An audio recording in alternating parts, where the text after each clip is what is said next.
Hello friends, welcome to the Miss Ink Stamps YouTube channel. This is Lauren Taylor and I'm excited to share a sneak of the brand new stamp set coming out this weekend, Imagine a Dragon.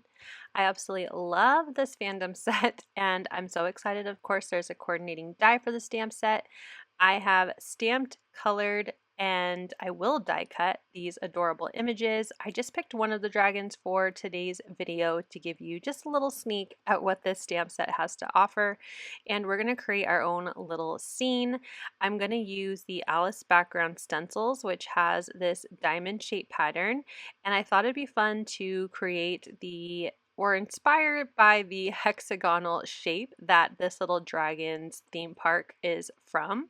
So I'm going to do a little bit of masking. I have my stencil in place on some pastel blue cardstock, and I'm going to use another long strip of low tack masking tape, so that way when I stencil through the diamond, I'm only stenciling the top half, giving it that triangle look, and then I'm going to leave the bottom half of that diamond just as is of the blue cardstock.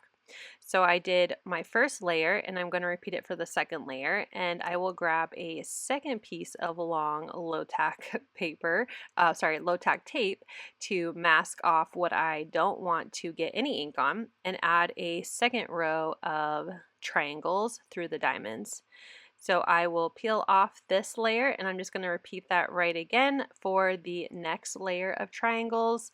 Again, just adding tumbled glass distress ink with a blending brush to that top portion of the triangles, and I went ahead and did that all the way to the bottom. I didn't do the very bottom, but that's not going to be necessary because I'm going to cover that with another piece of cardstock.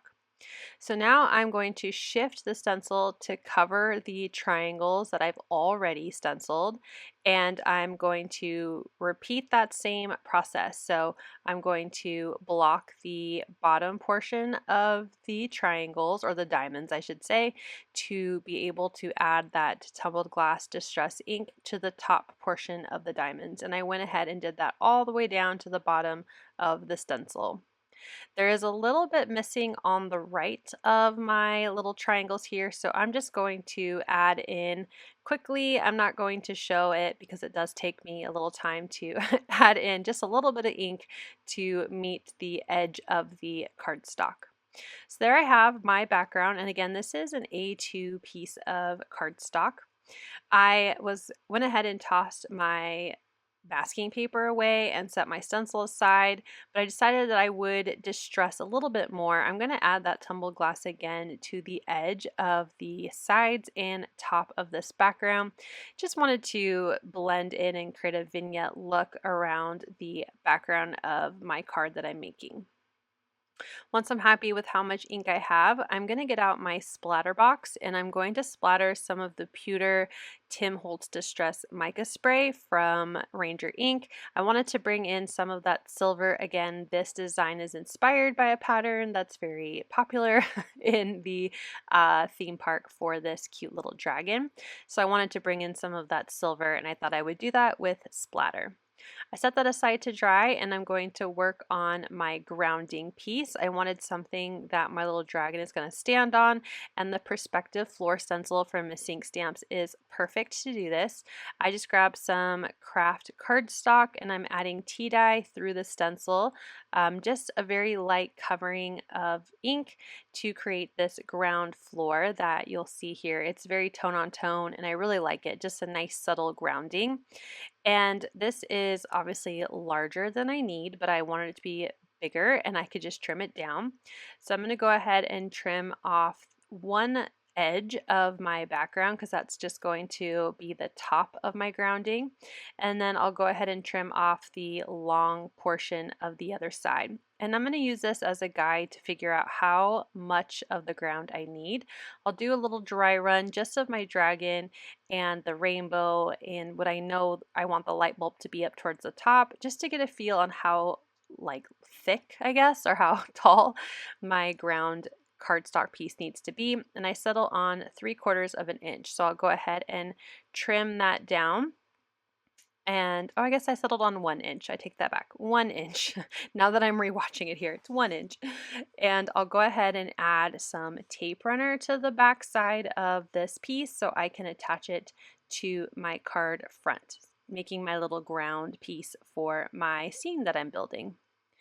I am going to apply this to the front of the card, making sure that the edges of my stencil will match up to the edges of at least one side of my design. And then I'm just going to trim off the excess that is hanging over the edge with some scissors. Now that I have my background ready to go for my character, I am going to work on building up my scene. So I know that I want to layer my dragon and the adorable paint that's coming from the paintbrush. I did choose rainbow colors from a design that was released for the theme park where it starts with green and ends with purple, so I kept that as inspiration for the paint rainbow coming out of the paintbrush for this cute little dragon, and use those same colors to paint in all of the different paint buckets. So I know that I want my dragon and the paint rainbow to be popped up, so I'm going to add these smaller elements to the card front with liquid adhesive, like these paint buckets that I have, the different colors that are also colored to match the rainbow. Once those are in place, I'm using foam adhesive to attach my dragon with the paintbrush to the card front, and I'll also add foam adhesive to the back of the paint rainbow. I will add a little bit of liquid adhesive to where the rainbow will be tucked behind the paintbrush, and I'm going to use my tweezers to squeeze those layers together and let that adhesive glue the top of the rainbow to the paintbrush. I'm also going to use some foam adhesive for my light bulb, but I'm going to use my little pickup tool to add the little paint splatters and the music notes, again all colored, inspired by the rainbow that I have here on the card. And just like I would with adding embellishments, I got all the pieces laid where I'd want them, used the wax tip of my pickup tool to pick up the little pieces of paper, and added liquid adhesive and placed them right back down.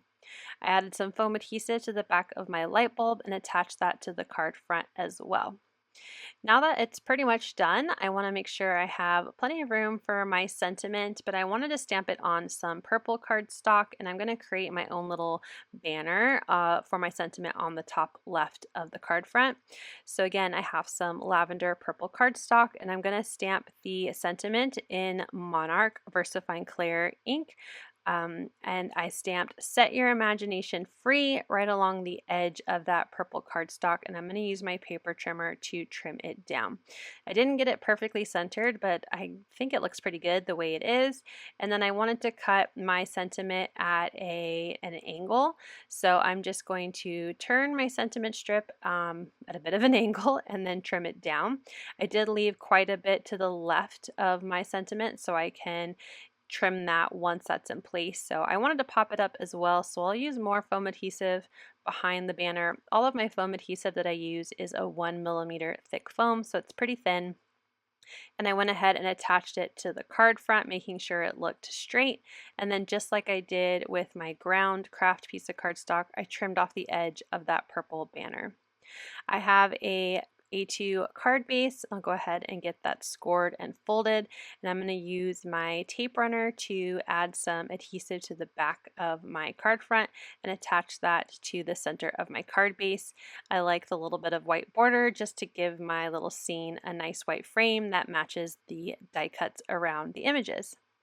I will use a white gel pen to add some highlights around the card, and that will finish off this project, again using the brand new stamp set called Imagine a Dragon that releases from Miss Ink Stamps this weekend. I hope you enjoyed this little sneak peek into this stamp set, and let me know if you know this fandom. I think this character is so cute, and I hope I get to ride his ride again in the future. You can find all the supplies I use down below in the description box. Check out more inspiration from Miss Ink Stamps channel here. Thanks for watching and have a great day. Bye!